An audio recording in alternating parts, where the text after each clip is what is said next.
Welcome to this audio session recording taken at the Agroforestry Show, which was organised in September 2023 as a partnership between the Woodland Trust and the Soil Association. For more session recordings, go to agroforestryshow.com or explore and subscribe to the Agroforestry Show YouTube channel. Enjoy! Morning, nice to see you all. I'm Simon from Tilhill, Business Development Manager for England. This chap to my right is Ben from Mailer Forest Nurseries, and this is David McCulloch from our CarbonStore business stream. We're here today to try and provide some collective thoughts on agroforestry and try apply a bit of perspective from the forestry sector's perspective and what we think we can bring to the table. Hopefully highlight some of the opportunities that lie ahead and to some extent, hopefully a lesser extent, the challenges which we might face going forwards. So I'll kick things off from the Tilhill perspective. We're a company with quite a lengthy history. A lot of people have heard of us.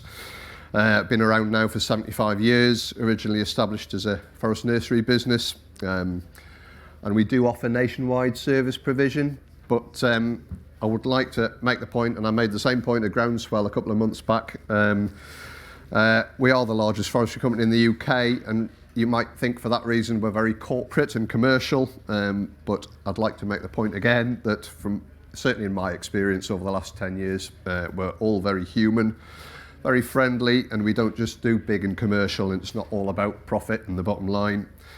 Most importantly, we do all care about the work we do, and we're passionate about trees. Some of our services listed there for you. Essentially, our aim is to try and provide a fairly comprehensive one-stop shop for woodlands, forestry, environmental advice and related management services. We've been adding to that list pretty much since I joined the company.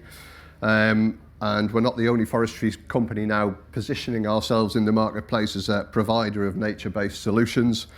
I've watched a lot of themes and trends like that emerge and fade away over the years. Nature-based solutions is just the latest in a long line. Certainly appears to be flavour of the moment. So we're all trying to get to grips with that within Tilhill alongside biodiversity net gain. And now I'd like to think agroforestry. A little bit on me, as my kids are fond of pointing out, I've been around the block now, so to speak. I have both public and private sector experience. In a former life, working predominantly on golf courses of all places, advising on tree management, followed by several years managing a large chunk of the public forest estate in North Yorkshire, and incorporating a 2-year secondment to forest research, where I headed up programme delivery for Slowing the Flow at Pickering, a DEFRA-funded natural flood management project, which you may have heard about, and a subject which remains close to my heart.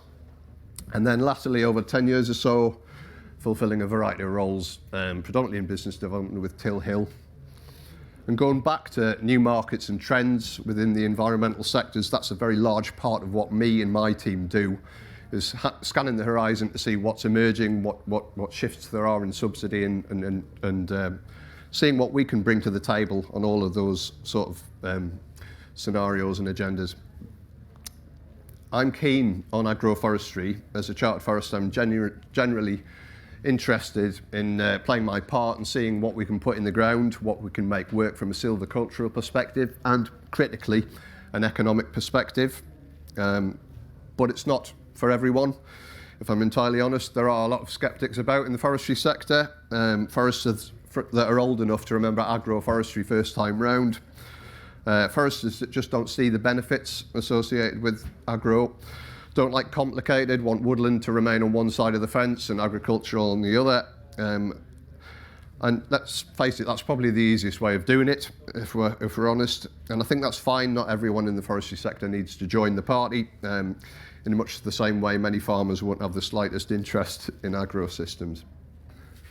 And on that front, I think 90% of the time, that's not statistical data, the reason people aren't really signed up to these things or concepts like this is because they don't understand from the outset, or they don't understand how it relates to them and their land, or at some point during the first few conversations they have about an emerging theme or trend is they stop understanding. And I was asked myself a few weeks ago by a company director, what is agroforestry? And he didn't have long to wait and listen for the answer. And I started waffling interminably. I have to say, I just didn't have that simple, in a nutshell, what is it answer. So on the back of that, I've started looking out of curiosity as well, just to see what definitions are out there. And I found what you can see there on the screen. And to my mind, one of these is absolutely horrific. And the other two are quite similar. And I particularly like the third one, the US Department of Agriculture. It's plain English, it's quite brief, in a nutshell, and that kind of does for me. I don't think quoting the first one at anyone is likely to inspire or switch many landowners onto agroforestry. And the point I'm trying to make is that we're absolute masters in this country at making things sound really complicated when it comes to land management. I think a lot of people use jargon and acronyms and complex terminology almost as a smokescreen to make themselves sound important or knowledgeable, or maybe just justify their fees. And I think at this point in time, with agroforestry, from both sides of the fence, we've got a real opportunity to try and keep it simple, encourage buy-in, and collaborate using plain English to try and encourage that buy-in and avoid pushing our own single interests and agendas, to be reasonably risk-averse and to try and innovate together. So with that in mind, as a start for 10, from my perspective, I began to think about some of the things we routinely do in UK forestry as foresters, and some of the skills we can reasonably claim to possess that should help us all on the agroforestry front. These aren't mutually exclusive. I should point out, I'm not saying landowners don't do any or all of these things as well, but fundamentally, most of what us foresters do, given we're working with trees, which generally take quite a lot of time, involves a significant amount of planning, with rotation lengths from 15 to 20 years through to 100 years or more. There's a legacy to absolutely every decision we make and every tree we stick in the ground. Possibly, unlike farming, the implications of getting it wrong are huge. I think there's a number of considerations we have to make when planting trees of any form or type or scale to try and ensure we get it right first time, so that we leave a pleasing legacy for future management and we're not left counting the costs, and that the tree systems we put in the ground are sustainable and leave a pleasing legacy for future management, for the environment, for people, for the farm business and the landowner. As foresters, we're also used to planning work in very constrained, complex and protected landscapes. So we're used to navigating constraints and designations and specific environmental and cultural interests. No doubt, like farming, compliance and preventing any negative aspects from what we do is all part of that planning process in forestry in the UK today. Grants. In forestry, we love grants. I've been applying for and working in association with grant packages for 28 years in forestry now, and even before that I was learning about forestry grant packages for 3 years at the National Forestry School in preparation. We've been pretty much subsidy led in the UK, at least since forestry dedication launched in 1947, shortly after World War II, and that scheme was designed to encourage landowners to retain their forest cover and improve management of existing woodland. Since then, we've seen so many grant schemes come and go, often with change for the sake of change. But pretty much since I can remember, we've had continuous government support for both new woodland planting and woodland improvement. We're now promised specific support for agroforestry in England from next year. And Jim O'Neill and colleagues at the Forestry Commission England are working with DEFRA on capital and management options at the moment, and I'm sure we'll be hearing updates on that at the show. One point I would make about grants, they've all become, and the processes around them, is they've all become extremely complex. That's not a criticism, it's just the way of the modern world, and the government trying to fund the right projects and evidence value to the taxpayer. So as much as I might still yearn for the days when we've got approval to plant trees within a few weeks from start to finish, I do wonder how much priority habitat might have been compromised back 15, 20 years ago or so ago.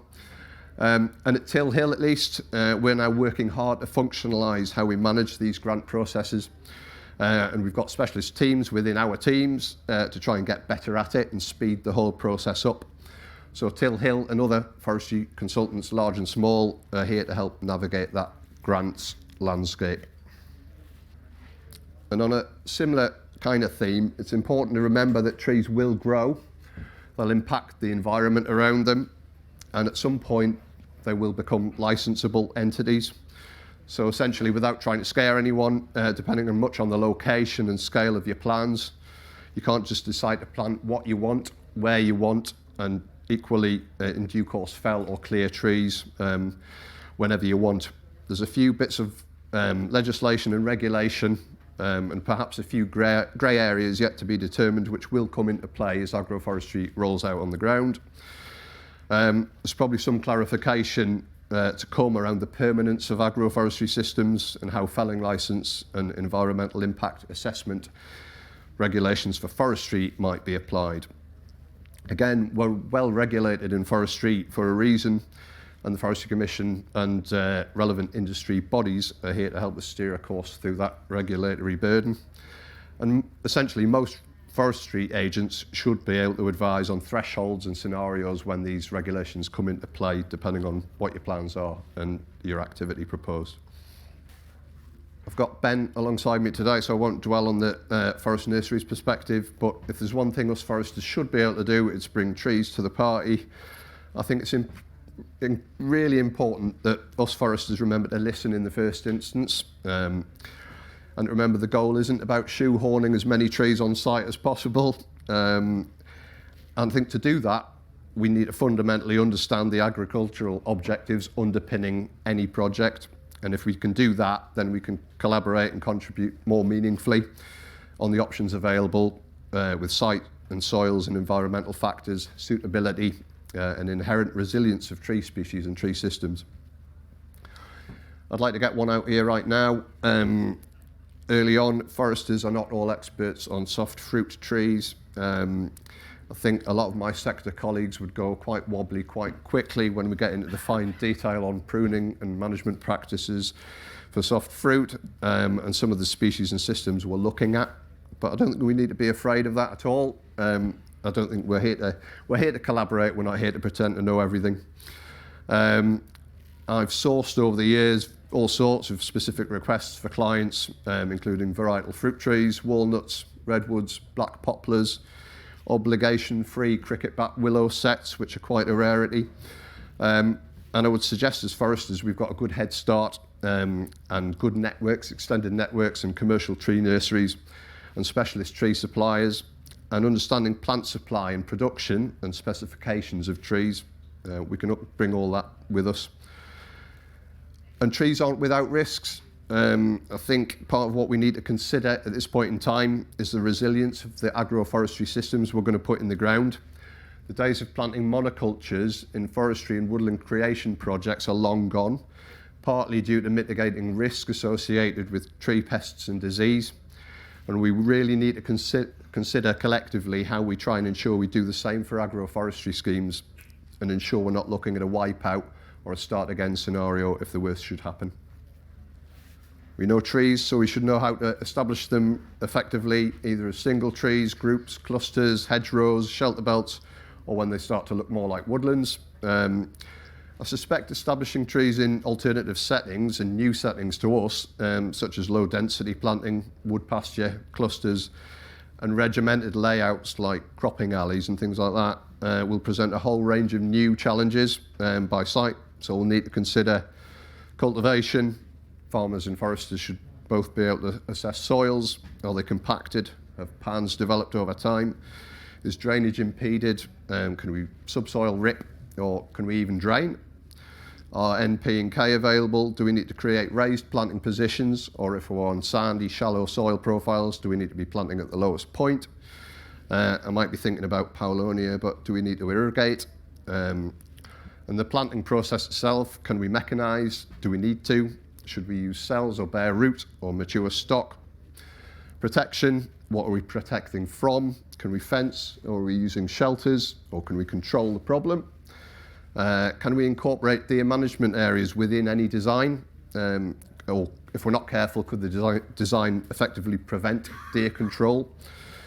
And similarly, how will we deter squirrel damage both to the host trees and the associated crops? Maintenance is natural for us. We're used to treating trees as a growing investment, from carrying out beat-up assessments and replacing dead trees, monitoring weeding requirements, mammal damage, pests and disease, formative pruning. We just need to remember that agroforestry isn't the easy option, and these systems will definitely require input in terms of time and resource at the right time. It's not necessarily intensive, and it's not all the time, but it's timely intervention during the establishment phase specifically that's very important, and it can't be left to busy landowners or at the bottom of the priority list. So we need to collectively ensure management activity occurs at the right time, and forestry managers can help agree, schedule and resource all of that where applicable. Might be controversial, but I'd really like to think that some of what we're talking about under the banner of agroforestry will ultimately produce marketable timber products. Certainly shelter belts, if they're managed and thinned before they become too drawn, have the potential to yield tax-free income whilst retaining functionality. We can retain wind-firm edges in any woodland going forwards, design better, more structured edges to make them more stable and maximise biodiversity. And when it comes to harvesting and selling timber, there's really well-established supply chains to ensure the right stick goes to the right end use. With a bit of foresight, management and silviculture applied, we can produce usable hardwood and softwood in the right areas to feed these timber markets and set our sights above soft fruit and biomass. I even think there's a risk of agroforestry remaining niche or marginal if we don't aspire to timber production. Domestic timber prices are really strong and likely to increase rapidly over the next few years as we pass the peak of domestic timber production. So that potential revenue and existing marketplace has to form part of the economic solution we're presenting, and productivity being factored into what we're putting in the ground. As I say, there's no doubt we'll have our challenges, and the economics will play a large part in determining uptake in the UK. And the detail and level of funding offered from next year will be critical in encouraging farmers to participate. But beyond that, I think there's a cultural challenge or two to overcome. In the longer term, will these systems stack up once those subsidies have been removed? Can we keep them in the ground? Targets, we don't have a great track record when it comes to targets. We've been bumping along way short of woodland creation targets in all three of the countries over recent years. Can we actually find, and we're now tasked with increasing agroforestry to 10% of all arable land. So can we actually find and release and incentivise the right land to become available? I also think there's a risk of us foresters focusing too much on the trees and not looking at the sustainability of the whole system. And we're potentially there to be shot at because we'll be seen to be putting trees in good, productive farmland with food security and things like that in mind. So we need to approach it from a balanced perspective. And then marketing non-timber products, I raise an eyebrow at that, but then we're selling carbon these days, David. So a few challenges there, but specifically I would imagine with anything with a limited shelf life and so on, but farmers might be well attuned to that challenge. And finally, I mentioned before, risks around pests and disease are on the increase, and we can't ignore that with what we're designing and putting out on the ground. Risk mitigation and resilience and contingency planning is going to be key to success. But I'd hate to end on a negative or the challenges ahead, so I'll finish by saying, in my opinion, certainly from the woodland and forestry perspective over recent years, opportunities are now layered. They're really multiple, and they can look really complex at first glance, especially if we continue to dress them up in fancy language. But fundamentally, these opportunities lie with the landowners and the land managers now, and it's up to us to make them fit individual land holdings and make them work for us. So it's an exciting time to be involved. That's it from me. Thanks for your time. I'll pass you over to Ben now so we can hit it from the nursery end. We'll have a bit of a Q&A at the end of this, all three speaking sessions, but if you prefer to speak to us, any of us individually, we're just over the aisle in the Tilhill tent for the duration of the show. Thanks for listening.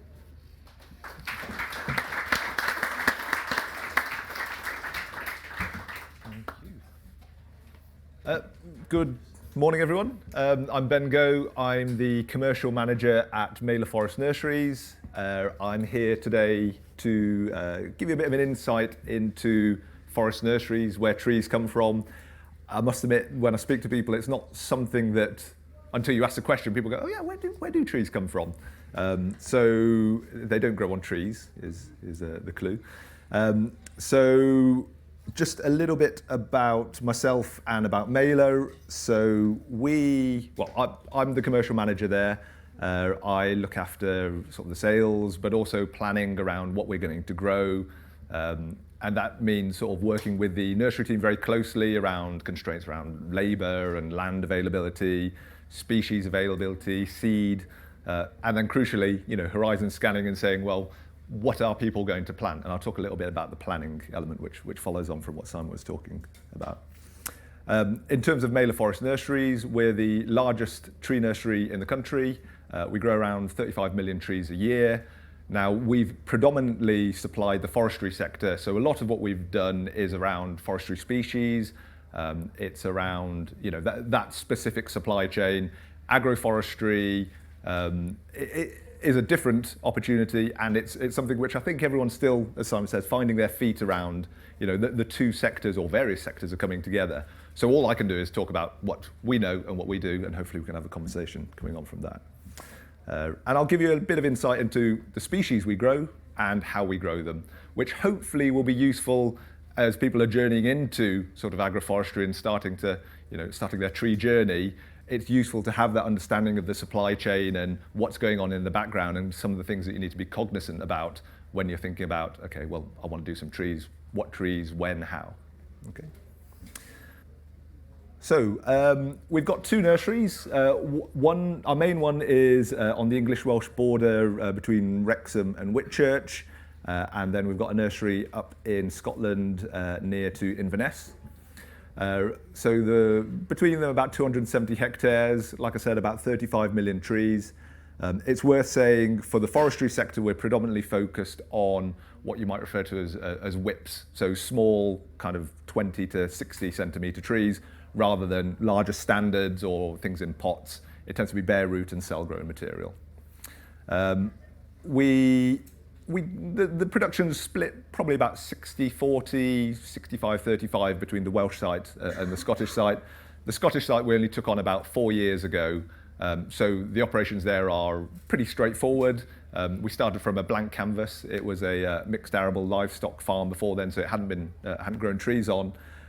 One of the unexpected benefits, things we stumbled upon, is that actually the ground was very, very productive, as opposed to the Welsh nursery, which had been, we'd been growing trees and taking trees out of it for 100 years.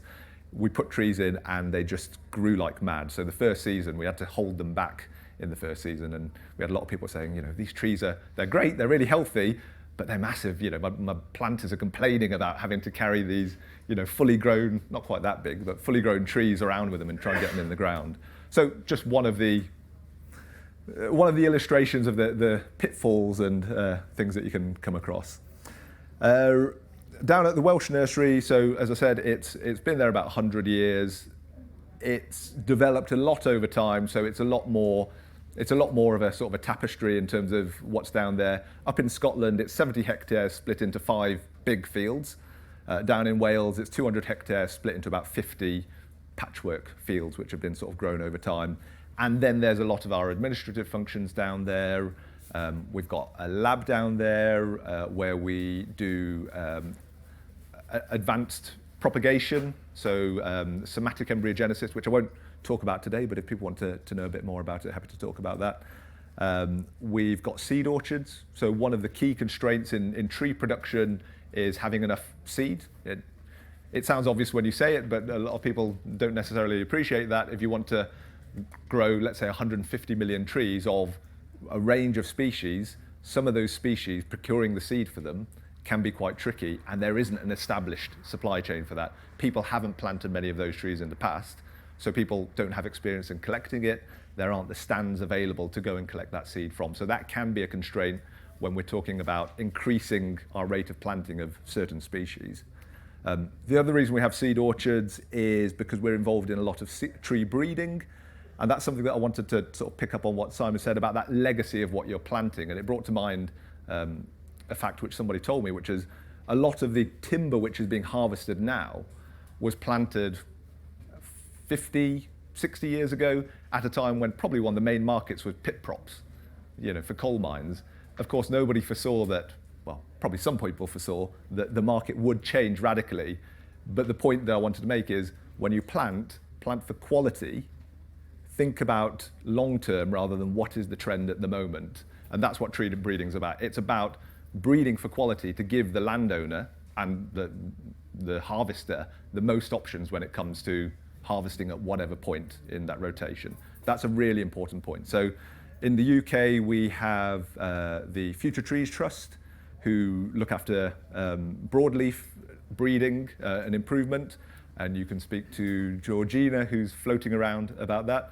And we've got the Conifer Breeding Cooperative, who look after conifer breeding, so around things like spruce, pine, Douglas fir. So ensuring that all those are bred to give the best genetic diversity and the best quality in terms of growth and things like form, straightness and branching.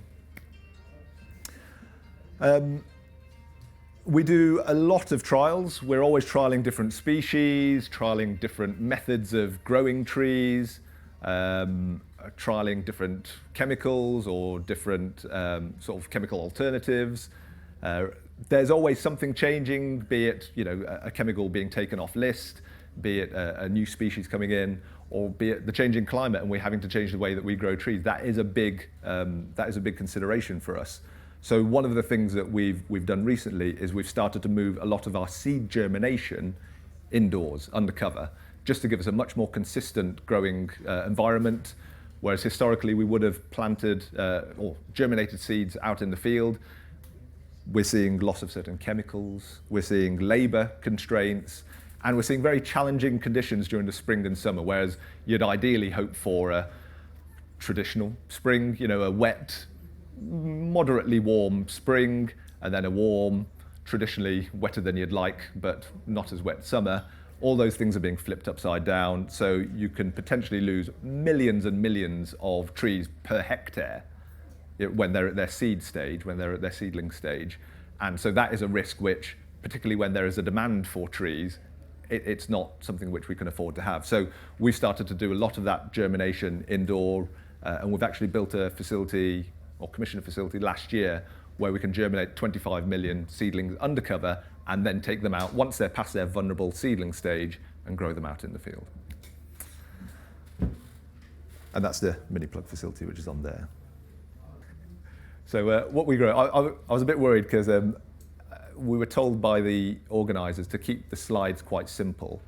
And I'd forgotten that guidance, I'd done a very busy slide, but somebody very kindly has cleaned this up for me. So I did have a big long list of all the species that we grew, but that was really just to illustrate that we grow a lot of species, which is, I could have just said that. But we grow about 60 species, roughly half and half conifers and broadleaves. And as I said, traditionally we've served the forestry and also the hedging markets, and those are species specific to that. So things like productive conifers, things like hedgerow species, native broadleaves for broadleaf planting. There's also different forms which they're grown in. So you can grow them as a 1-year crop, a 2-year crop, they could be undercut, they could be in a cell. The point that I wanted to make is there's lots and lots and lots of different configurations, different product lines, if you like, and it's important that you think very carefully about what's right for your site, what's right for your objectives, both immediate and long term, and that you plan ahead, because as Simon says, once you plant it, that's your one chance to plant it. Oh well. Of course, you can go back and plant it again, but nobody wants to do that. But you need to think very carefully about what's available.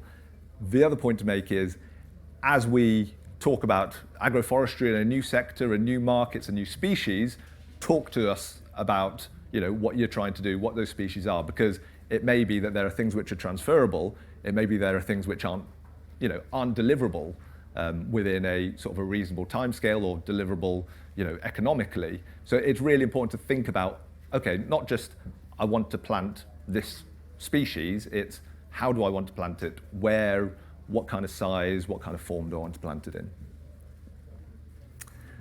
So yeah, so that table is just a couple of the descriptions, which hopefully, I think these slides are being circulated, recorded, yeah. So that's just a snapshot of the kinds of lingo and jargon that you might use when you're specifying your trees, but it's things like the age of the tree and the form of the tree and the species as well. Okay, so as I'll show on the next slide, how we grow the trees is actually very complex. Each species, each form has its own method of production and its different operations it needs and interventions it needs at certain points throughout its life. And that complexity can quite easily overwhelm you. So we've got very comprehensive sort of management systems and policies and processes in place, which when you come to the nursery and you sort of go under the bonnet, you think, oh crikey, there is a lot to producing trees. And one of the ways that we manage that is we're ISO 9001 certified, and that just allows us to keep on top of A, the complex management system, and B, ensure that we're always pushing forwards in terms of adopting sort of new technologies, new innovations within the market, taking on new sort of thinking around the area. So we're 9001 certified, we're also 14001 certified, so we've got our environmental management system in place.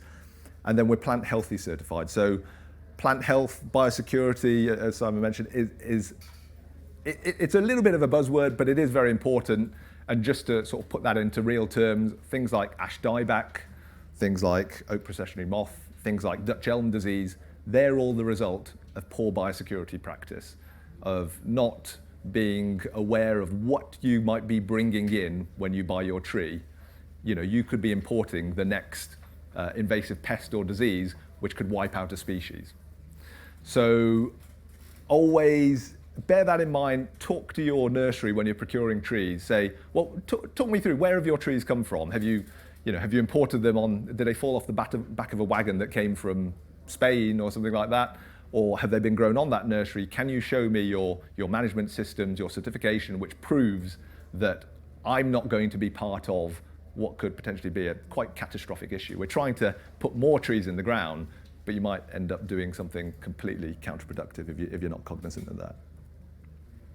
So we, as a nursery, took the decision, and it's quite a tough decision, but we took the decision a number of years ago that we don't import any trees. We don't buy any trees in from other nurseries because actually if they don't have the same approach as us, we don't know that, whilst they may say, well, we're in Great Britain, they may well have brought something in and it's there, it's on the tree.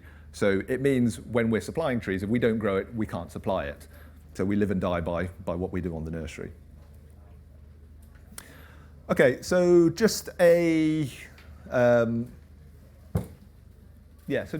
sort of the annual cycle, and this will actually be a multi-year cycle for certain crops. So something like something like a willow, for example. So willow tends to be the shortest cycle crop that we grow. The seed comes available in June, and you can't store willow seed, so you've got to sow it straight away, and then you're pushing it and pushing it and pushing it to the point where you can lift it when it goes dormant, when it drops its leaves in, let's say, December time. So you've got a 6-month window for willow. And then at the other end of the scale, you might have something like holly, where it's got a 2-year, you have to treat the seed for 2 years before you can even sow it with a decent germination. So you've got to collect your seed, you've got to put it into treatment, you've got to store it. 2 years later, you can put it in the ground, and then it takes another 4 years to reach a decent size. So you could be thinking 6 years ahead, so 6 months or 6 years. The point to say is plan ahead, as I was saying, plan ahead about what you're going to plant, but also plan ahead, once you've decided what you want to plant, you need to put your order in nice and early. And bear in mind that if you're looking for certain species, you are going to have to give, a long notice. You are going to have to, to talk to your nursery early. It may be that people grow it on spec, but actually those long lead time species tend to be the ones that sell out a year before you asked for them, 2 years before you asked for them. So we'll always be doing, at this time of the year, we're getting ready for lifting. So we're undercutting trees, we're irrigating because we're having a late hot spell. There'll be spraying in terms of fungicides, fertilizing still just to get that last bit of growth out the crop.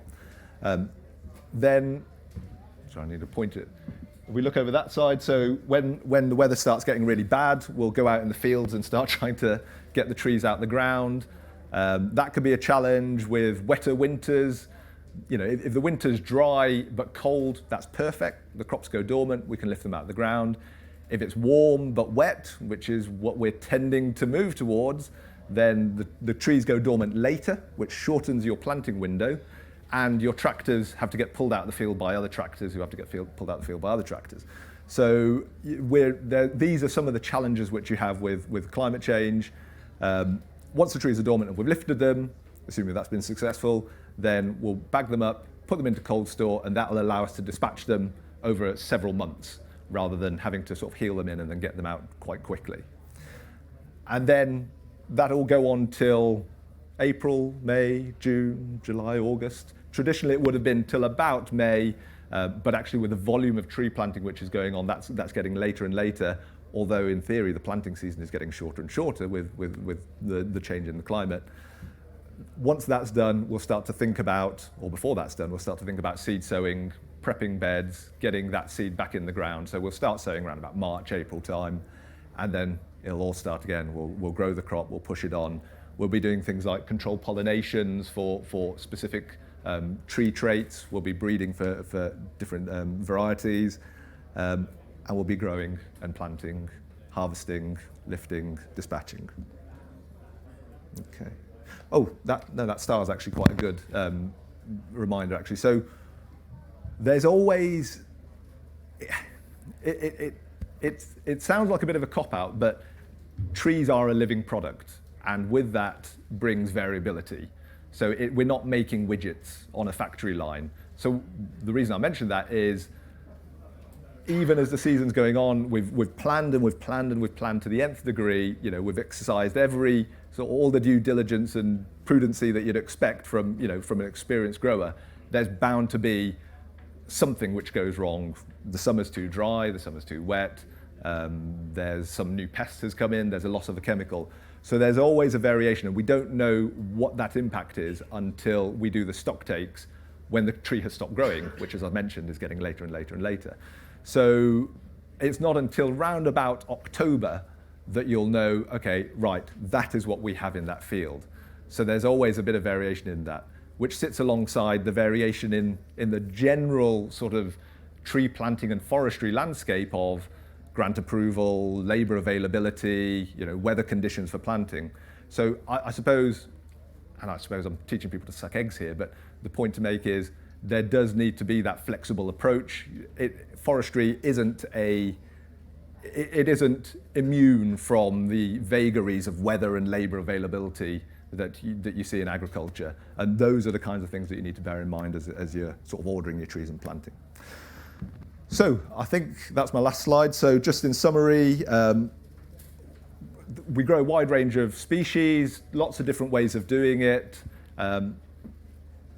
subject to all the same constraints in terms of weather and labour and sort of legislation and chemical availability that everybody else is.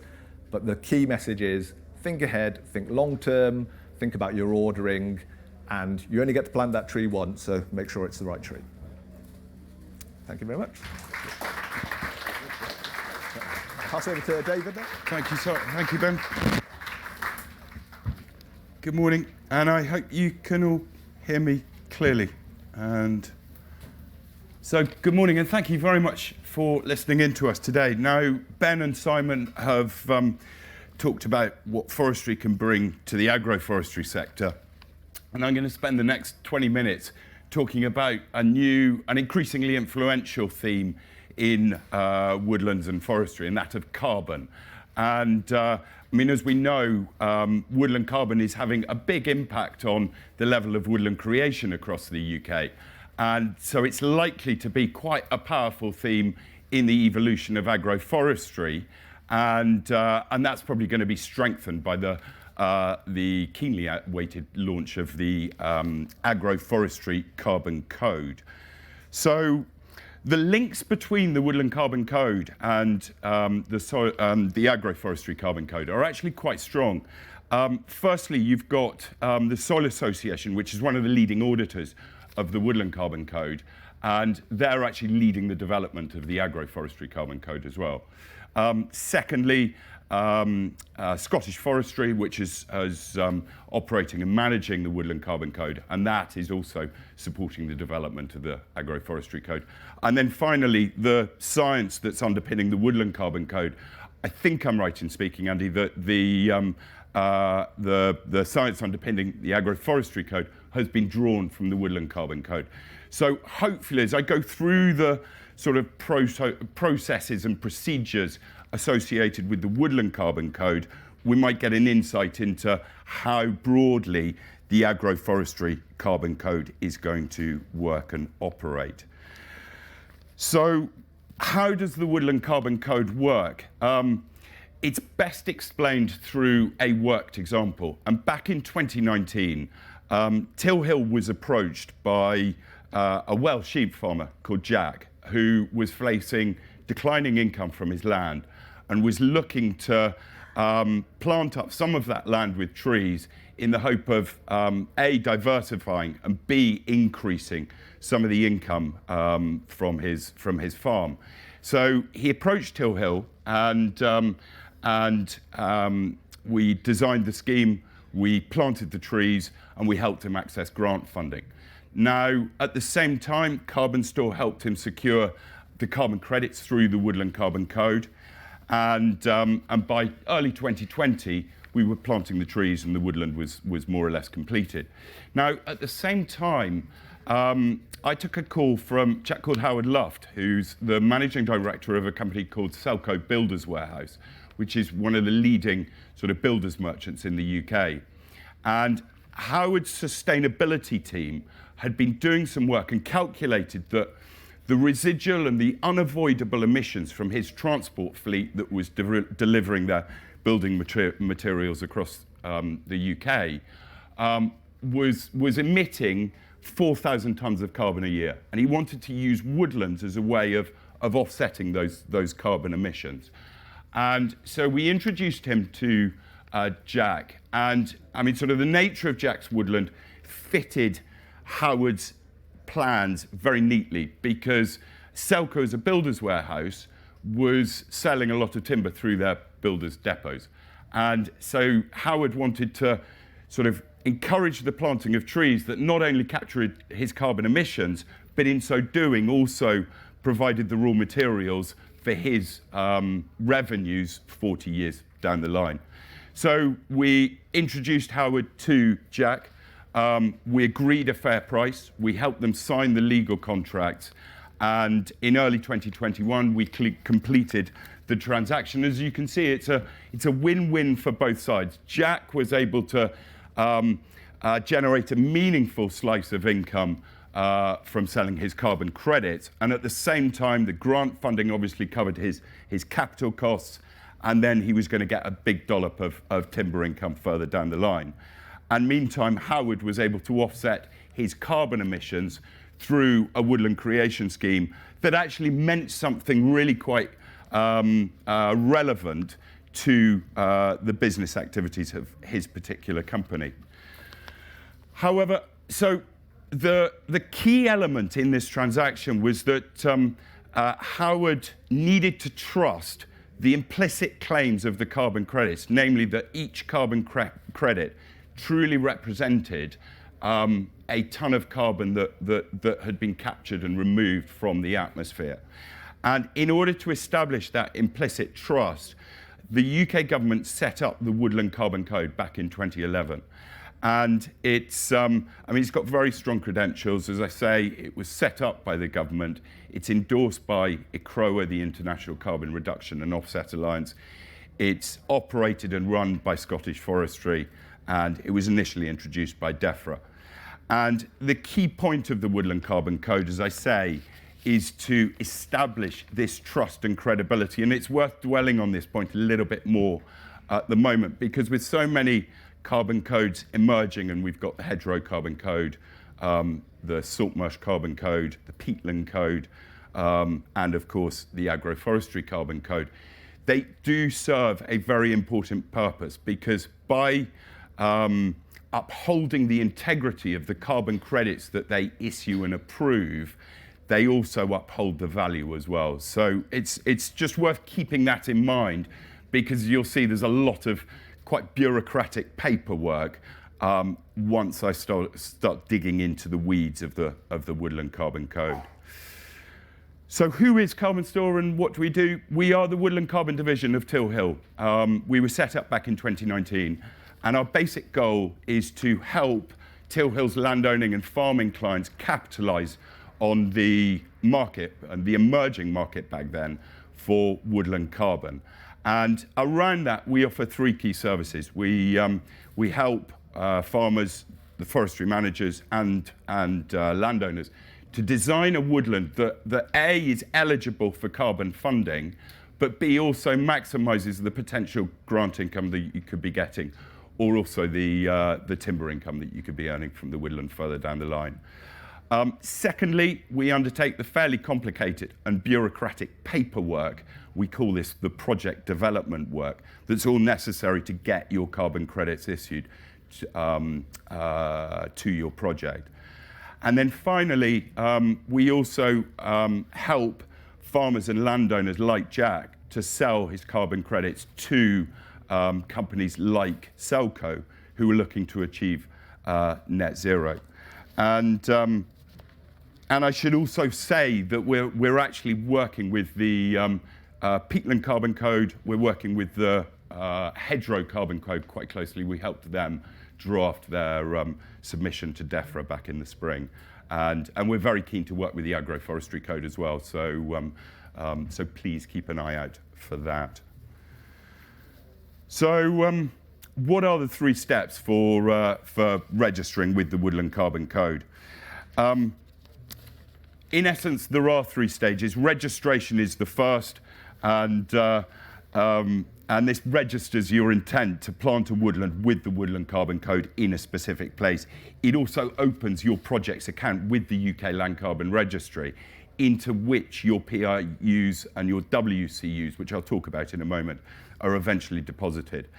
The second step is validation, and this is a more thorough desk-based audit about the of the woodland, and it culminates when PIUs are actually issued into your account that you've already opened at registration.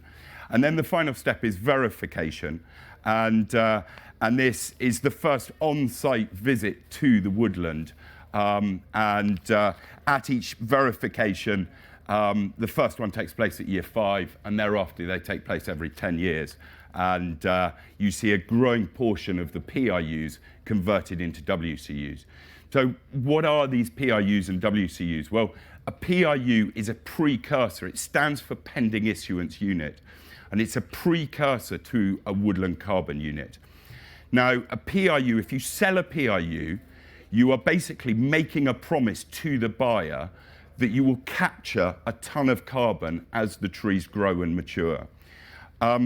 So the WCUs, as you can see from that, rather than representing a promise, they actually represent a captured ton of carbon. And this has quite important implications, A, for the legal side of the agreement, which I'll come on to in a minute, but B, for the values. And again, I'll explain all that quite shortly as well.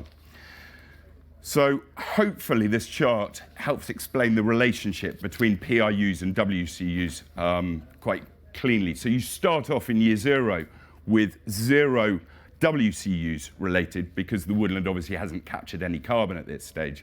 But slowly, as you go through the verifications, a growing portion of the carbon credits are converted into woodland carbon units, so that by the end of the project's lifetime, by the time it's fully mature, 100% of the carbon credits are WCUs, and there's 0 PIUs outstanding against the woodland. So what is the first stage? Well, as I said, it's verification. There's 3 key parts to this. The first part to keep in mind is you must get the woodland registered before any planting starts on site. And actually it's any ground prep. So even before you start putting up any fencing or you start digging any holes in the ground, you need to get it registered. And then there's 2 key documents within the registration process. There's the map, which complies with the Woodland Carbon Code's quite strict rules and regulations. And secondly, there's the carbon calculator. And this is, it's actually a sort of quite a complicated calculation that it makes, but it's quite straightforward to use. It's a standardized calculator. You put in the area that you're intending to plant, the species mix, and what area of those compartments that you're planning to put within your woodland, and also what the yield class, what your ground prep type is. And it will automatically spit out a table showing how much carbon you're going to capture and when you're going to capture it. So with the registration completed, you then move on to the next step, which is the validation. And as I say, this takes place shortly after planting. There are 3 key documents, again, to the validation. There's the project design document, which is a fairly complex 36-page document, and there's usually quite a lot of accompanying evidence that's required with it: soil surveys, environmental impact assessments, etc. So I should say CarbonStore can undertake this process on your behalf, and actually it saves you quite a lot of time and, if I'm totally honest, quite a lot of cost at the same time as well. The next step is the landowner commitment statement, and this is also quite important because there's 3 particularly key clauses that you need to keep in mind for this one. Firstly, you need to operate your woodland or manage your woodland in accordance with the Woodland Carbon Code's rules, and secondly, the UK forestry standards need to be upheld in the management process. Secondly, the management plan for the woodland, which you outlined in your project design document, you need to comply with that quite strictly through the project's lifetime. And then thirdly, you need to agree to inform any future landowners of the carbon contracts, legal contracts, and the responsibilities to the Woodland Carbon Code within your attached to your woodland. And that's quite important, sort of speaking to forestry agents. That's having an impact on the market, so it's worth being aware of. Then finally, there is the additionality test, which I'm happy to discuss with people after the presentation. So there's 4 key steps to the process of validation. We prepare the project design document. We then pass that to the Soil Association, who will audit it. That usually elicits 3 or 4 questions, and hopefully once we've got those resolved, we then pass that, or the Soil Association will pass it to the Woodland Carbon Code, who issue the validation statement, and it's that validation statement that then authorises the IHS market, which runs the UK Land Carbon Registry, to issue the PIUs to the account on the market registry. The whole process takes about 18 months, I should say, at the moment. So please don't expect to be planting your woodland or selling your PIUs immediately after planting. And then the final step is verification. And again, there's 4 key pillars to this. There's the monitoring survey, and this is, as I say, it's the first on-site check. At year 5, we're really just checking the health, the height of the trees, and the survival rate of the trees. Then we start compiling the project progress report, 16-page document. That then, again, as with validation, it goes to the Soil Association for their on-site audit. And then finally, assuming that is all in order and the Soil Association agrees with the calculations of captured carbon, a corresponding volume of PIUs, i.e. promises to capture carbon, are converted into verified WCUs, i.e. actually tons of carbon that's actually been captured. So the sale of the PIUs, there's various things to keep in mind on this. Firstly, you've got total flexibility when you sell your PIUs and whether you sell them as validated PIUs or wait for them to be verified as WCUs. The second point is we wouldn't recommend that you sell more than 50 or 60% of your PIUs up front. Essentially, a PIU represents a promise to capture a ton of carbon. So it's important that you don't overpromise and then underdeliver. And then the final step is to agree prices and terms. And I should say that we in CarbonStore, we've always worked really hard to make sure that the prices are fair and transparent, and that's been a key essence of the model that we designed. So to give you an indication of recent pricing trends, and these last two slides, I just want to give you an idea of the income and the costs that you take on when you're with a Woodland Carbon Code project. And there's three key sort of messages from this map. The first and most interesting one is right up in the north of Scotland, up in Tongue. And this was the Woodland Carbon Code's first year 15 verification. It was issued with around 1,500 verified WCUs.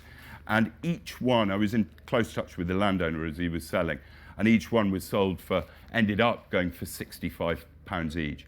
So he's getting £100,000 on 1,500 WCUs, and he's still got another 17,000 to sell. So he was quite happy with the outcome from that transaction. There's two other messages. Firstly, broadleaves generally secure higher prices than conifers.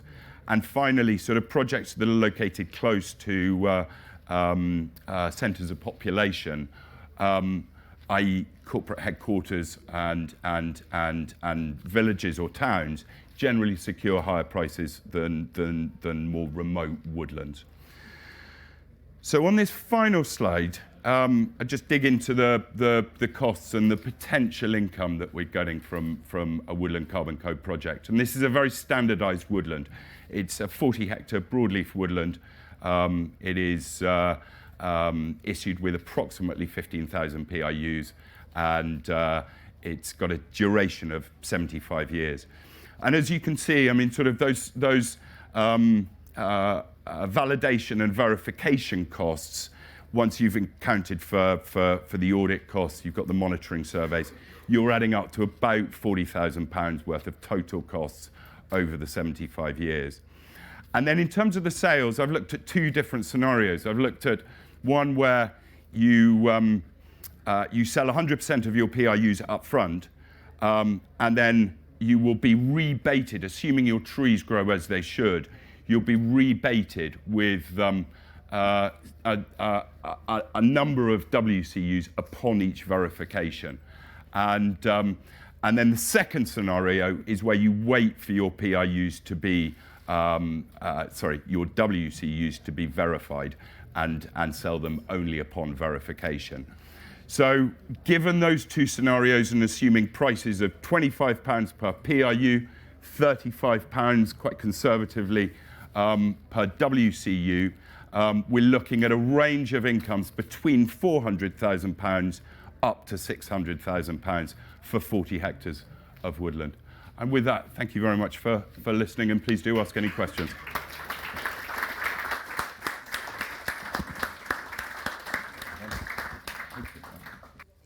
Gareth Phillips, Head of Forestry Development for Scottish Forestry. Relating to the first slideshow, I was just wondering, you're saying we're a very grant-led industry, which is true. Do you see there being any particular change in grant incentive that would better encourage more agroforestry uptake?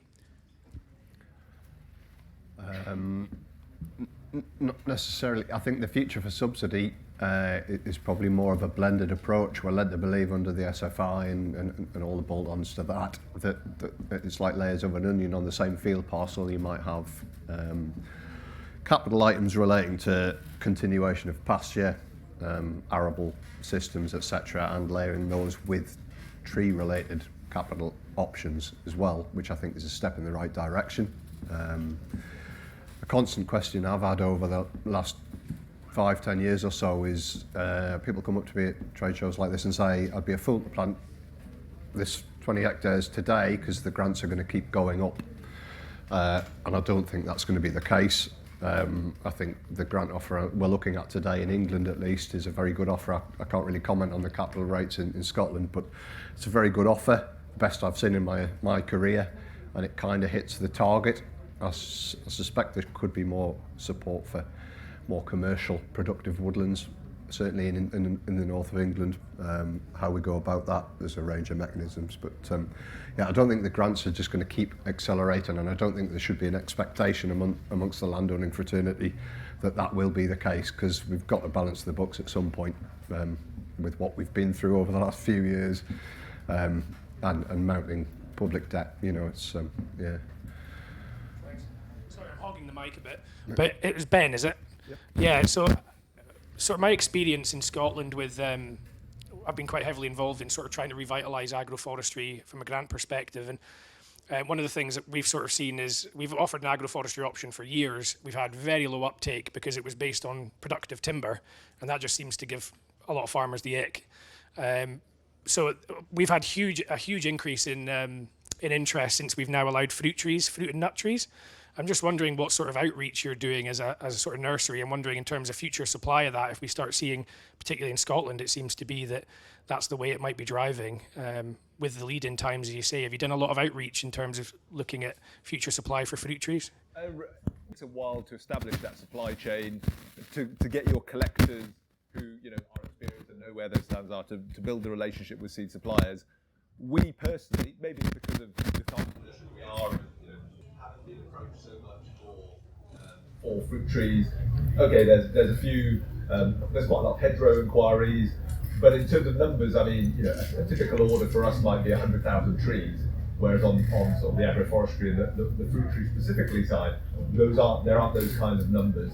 And generally people are looking for larger trees, so they're looking for standards, they're looking for mature trees, which isn't our typical sort of production method. So for fruit and nut trees specifically, no, we haven't done a lot of outreach, and equally we haven't had a lot of inquiries around it. But I think one of the many questions on people's lips is, well, what is agroforestry? What is the definition? And fruit and nut trees is one aspect. Timber is an aspect. Surprised to hear what you're saying about timber uptake being very slow. But it's there's hedgerows and there's shelter belts, so there's lots of different elements. We wouldn't try to specialise in all of them because we'd just end up getting ourselves in the net. Hi.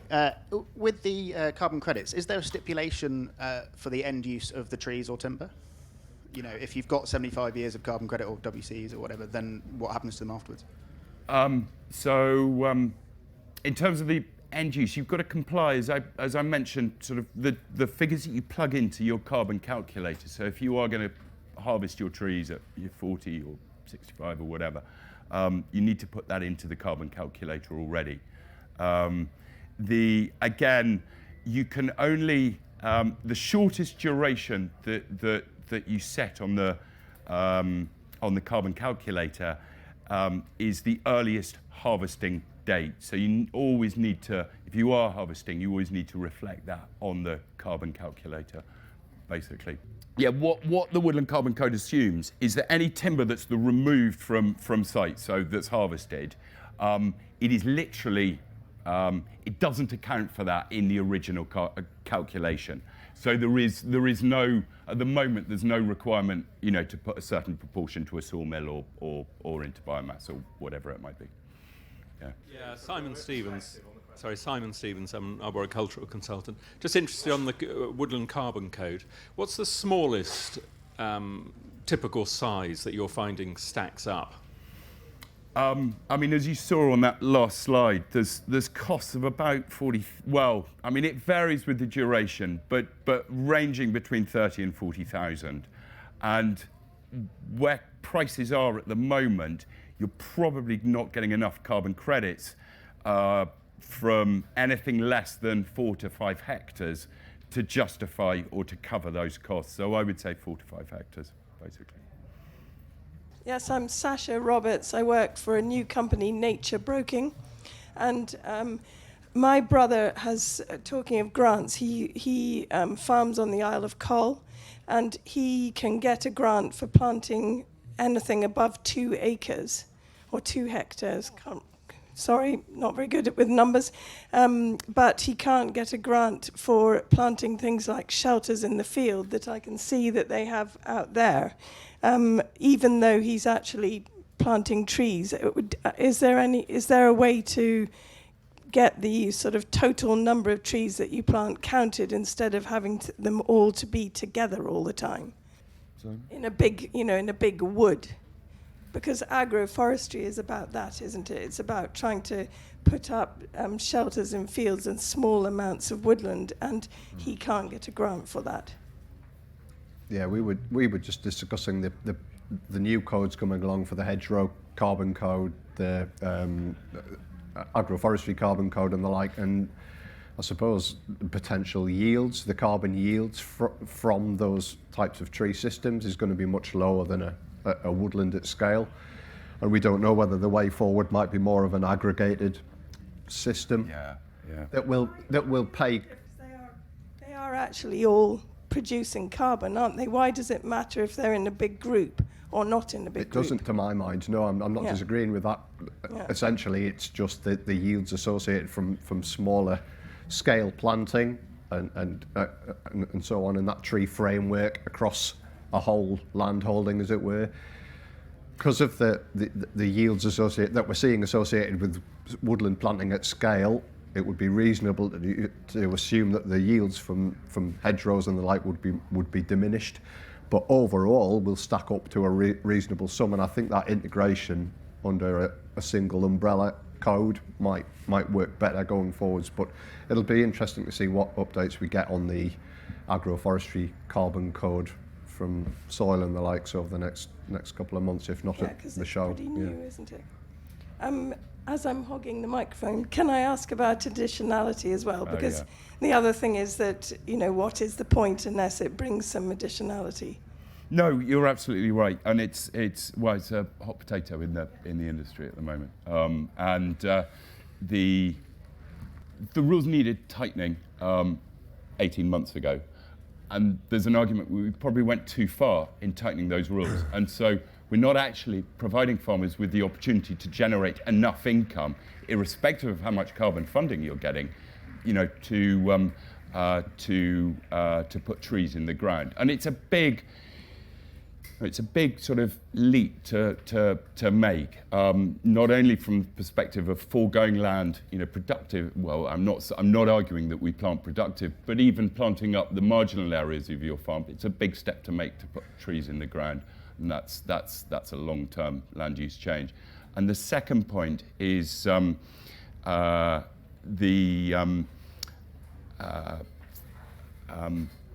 we do need to probably increase the proportion of conifers that we allow farmers to put in the ground, and also claim carbon funding as well. And particularly, if you're farming up on the Isle of Coll, the assumptions of the foregone income that you're making in that additionality calculation will be very low. So you'll probably be only putting in 30 or 35% conifers, which really isn't enough in order to encourage people to be planting. And particularly, I don't know Coll myself, but I'm guessing, like a lot of those islands, it needs some trees. Yeah. Ross Murray. I grow trees and farm in Wales, and I'm a forestry commissioner in England. And David, question for you. Could you just remind us all of the obligations under the Woodland Carbon Code if you sell your carbon? Take it to your worked example of 40 hectares, 75-year. You sell the carbon code to someone, whoever it is. It could be a hedge fund manager, it could be Richard Branson, whoever. What is the obligation of the owner of those trees to the owner of that carbon, which may change many hands during the lifetime of the trees.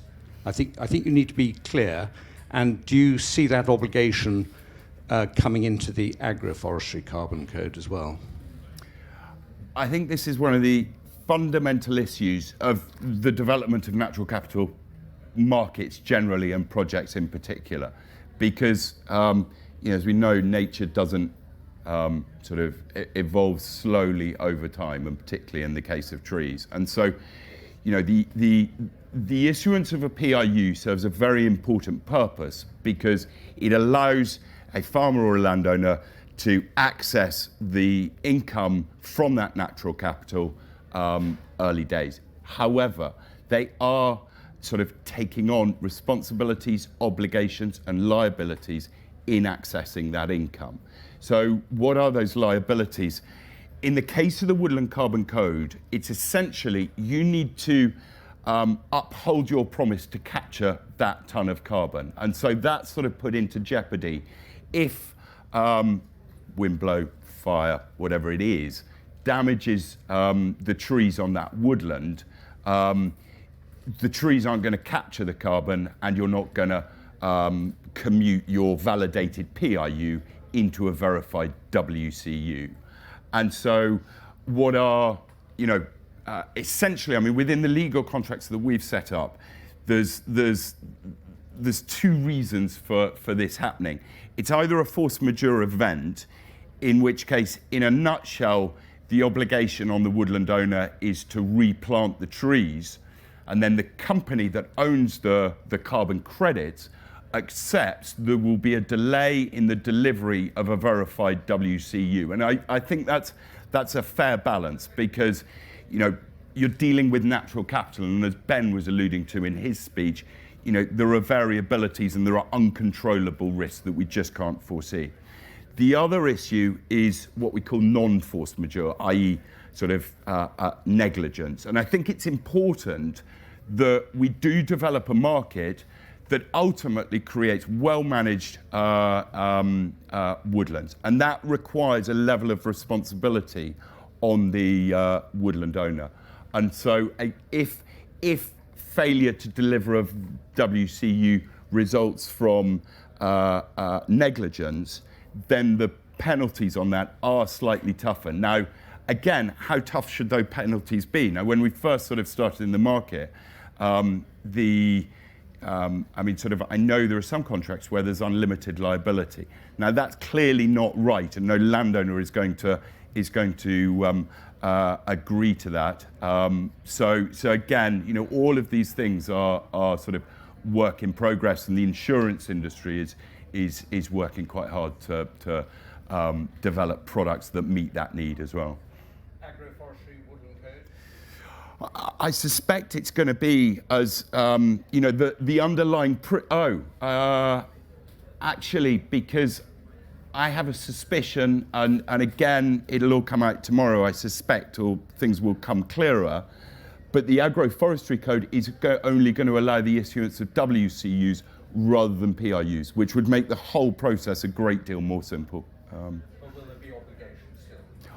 Well, no, because if you're selling a WCU, you've already captured that carbon. So there aren't the obligations to the company, but actually you've still got an obligation to the Agroforestry Code or the Woodland Carbon Code. It's getting slightly technical here, but in essence, your obligations are significantly lighter if you're only selling WCUs. Sam Riley from the Forestry Commission. I'm a woodland officer covering Oxfordshire, which is about 2 fields that way.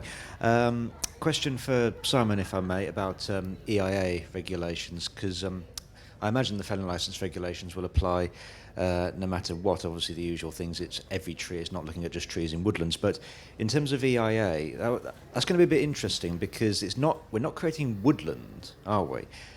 But is the canopy level going to reach, as I've always put the threshold at about 20%, then it becomes woodland, so then you get into the realms of sort of wood pasture and that sort of thing. So have you any steer on probably what our Muggins here will have to be doing in a few years' time if I have to get every single agroforestry scheme through a Forestry Commission EIA, or any thoughts? Really just based on conversations with some of your colleagues. Jim O'Neill's obviously looking at the permanence around the grant offer and so on, and also the range of scenarios. It's agroforestry, as we're calling it, or trees on farms, is a broad church, and there's going to be such a wide range of systems, some of which will qualify as, in terms of canopy cover, as woodland cover in due course, as they mature. There's also the potential for individual properties to be planting woodland within their red line boundary in addition to agroforestry systems as well. So it's a real grey area, I would imagine, in terms of EIA, which is obviously cumulative on any given property. So it's just trying to navigate that, and yeah, there's a few questions in my head going in. So it was really just flagging that, and yeah, also fundamentally the permanence of the systems we're talking about putting in the ground within the scope of the auspices of the grant scheme. It'll be interesting to see how that's all determined and how EIA comes into the picture. Yeah, head scratcher. Yeah. Hi. Thanks. I'm Catherine. I'm a landscape officer at Warwickshire County Council, and I've been getting my head around Woodland Carbon Code because we're one of the districts in the county will be bringing in a mandatory net zero supplementary planning policy, and the question I wanted to ask is what I don't understand is how is the price of carbon determined? So Warwickshire County Council took part in the Natural Environment Investment Readiness Fund, another one of these acronyms, NERF. And from that report it came out that Warwick District Council, for instance, would be needing developers to be paying £220 per unit in order to cover the costs of woodland establishment and management for 100 years. So it was just kind of to get a bit more clarity of how those prices are determined. I mean, again, this is work in progress, and there's two ways you either look at it from the corporate perspective and say, well, how much are you sort of assuming in your future budgets on carbon prices, and what level do we need to set carbon prices at to trigger genuine change in the corporate sector? So they're investing in new technologies, new low carbon technologies that encourage them to or that enable them to operate at absolute zero. And on that basis, I'm hearing, sort of 70, 80 pounds. The other way of looking at it is the woodland carbon auction guarantee, and this, it was quite a cleverly structured auction. It basically said, look, please submit a bid for the government to buy carbon credits from you, WCUs, in the future, and submit the lowest possible bid at which a woodland creation scheme would be viable. What price do you need to be paid by the government for your carbon credits to make your woodland creation scheme viable against the current land use? And on that basis, they came in, the range was 23 at the top end and then £18 at the lower end. So you've got a very, very big disparity in prices at the moment.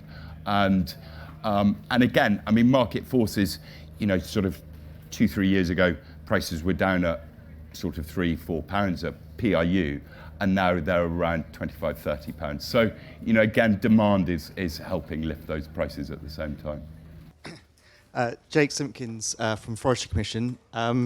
We're on carbon code, so I'm going to carry on the trend a little bit. There's hidden carbon in woodland creation. We've heard from Ben about using fertilizers for growing trees. We've got tree guards, planting, tractors, that kind of stuff. I wondered how that, is it worth considering when we're talking about carbon and measuring carbon, and then how it's considered in the carbon code? So,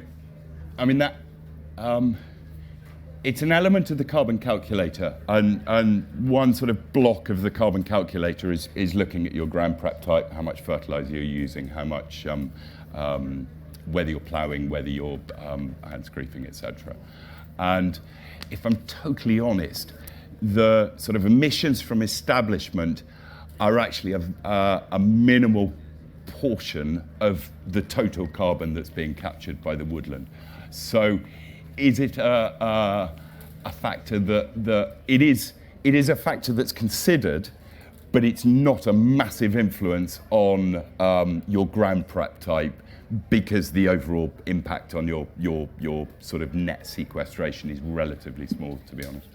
Thank you. I'm Mujib from the Forestry Commission also. I'm a forest ecologist. I'm interested in the implications of only considering above ground carbon. Maybe you can talk a little bit about that.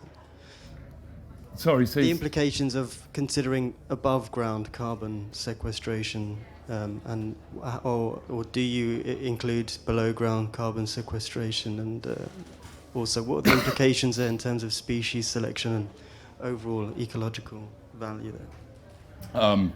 So, I mean, it's only the above ground biomass that's considered in the verification process, basically. And in terms of sort of species selection, and again, we need to be quite wary of this and quite careful, because firstly, broadleaves, minimum intervention broadleaves, according to the Woodland Carbon Code's carbon calculator, are capturing, I mean, very roughly 420 tons of carbon per hectare. However, if you're then selecting to thin them, you're down at perhaps 280 tons. So you're sort of being, there's a risk that you're being penalised for proper behaviour. And I mean, sort of, people in the right places are aware of this risk, and so hopefully it gets sort of recognised and dealt with. Because I think we need to be really careful that we don't get into carbon farming that creates lots of money for people up front, and then sort of crappy woodlands. But with the proportion of existing woodland in the UK that's not currently managed or is seriously undermanaged, I think we have to be very careful as a sector in looking at the pressures and balances on the carbon market to ensure that we continue to practice silviculture, manage the woodland, wood for good, use the wood that we're growing, and not be in that scenario where we're just closing the gate. And there's risks associated with that, with agroforestry, woodland creation, BNG. I can see lots of conflicts of interest perhaps arising, which need regulating also. But thank you. Hi there, just a question about the carbon calculator. My name's Ed MacDonald. I'm a field survey technician with the Soil Association. I just wondered what mechanisms there are in terms of marketing products like carbon credits, what mechanisms there are to avoid things like the Jevons paradox and carbon leakage, so i.e. sort of carbon credits being bought to support business as usual, and then perhaps also sort of woodlands that have been counted then being perhaps used in wasteful biomass or other. Yeah, so sorry, I didn't totally hear all of your question, but I think I heard enough to give a general answer. So, sort of, firstly, to reiterate the earlier answer on the biomass, the way the woodland carbon calculator on a there's a productive woodland, we start at zero in year zero, and then we get up to, I don't know, let's say it's about 320 tons by year 40 on a crop of conifers. And then we literally go back to zero in year on harvesting. Then the next cycle we go back up to 320, then we go down to zero, and then we start again. And essentially what the Woodland Carbon Code is doing is calculating the average volume of biomass that's captured on that area of land on average per year over a 100-year cycle. So one of the implications of that is that all of the timber that's removed from the woodland is actually assumed to sort of literally go up in smoke. So anything that goes into construction is the claims are available for use in the construction industry, for example, and also the carbon calculation is very, very conservative. Just answering, I think what I think was the second element of your question was the Jevons paradox, sort of, that if, say, an airline, for example, as Richard Branson was mentioned, wishes to sustain growth in the number of flights using fossil fuels, they can simply offset that carbon and continue business as usual. What mechanisms are there for preventing that? Well, I mean, the Woodland Carbon Code is actually very strict, and for any company undertaking brokerage transactions with Woodland Carbon Code credit needs to check that the company has undergone, we are only sort of helping to offset the residual element of their emissions. So yeah. I live in Perthshire in Scotland, and so we're surrounded by Tilhill Sitka spruce plantations, which we really love from a biodiversity point of view. Is there, sorry to be controversial, but is there a move by Tilhill to stop planting these conifer plantations the way that they've done before and have this really negative effect on biodiversity in Perthshire and all over Scotland and all over the northeast of England? And we've talked a lot about money, but we haven't talked a lot about the effect on the environment of planting Sitka spruce all over Scotland and the north of England. Yeah, I mean, I used the term broad church earlier on. Forestry is a broad church, and I see no harm in continuing to practice, commercial forestry on the right site. We're bound by UKFS. We try and soften edges and do the right thing these days to bring plantation forestry up to scratch in the current environment and today's society. But yeah, there's a place for all sorts of ranges, different types of silviculture and forestry practice on the right site. So yeah, and you must bear in mind we're kind of acting on behalf of the landowner. Our range of clients and their range of objectives for a given site can be wildly different. So we're kind of guided by the client at the end of the day, whatever type of client we have on a given property. But yeah, we're not specifically trying to go down a specific route. It's as I say, directed by management objectives and so on, and UKFS and relevant industry standards like UCWAS and the like. So yeah. Well, the guys will all be on the Tilhill stand over here. Come and have a chat. Yeah. Thank you for listening. We'd like to thank our lead sponsor, Sainsbury's, and our other major sponsors, Farmers Weekly Transition, Forestry Commission, and Tilhill, and all the attendees for making this show such an overwhelming success.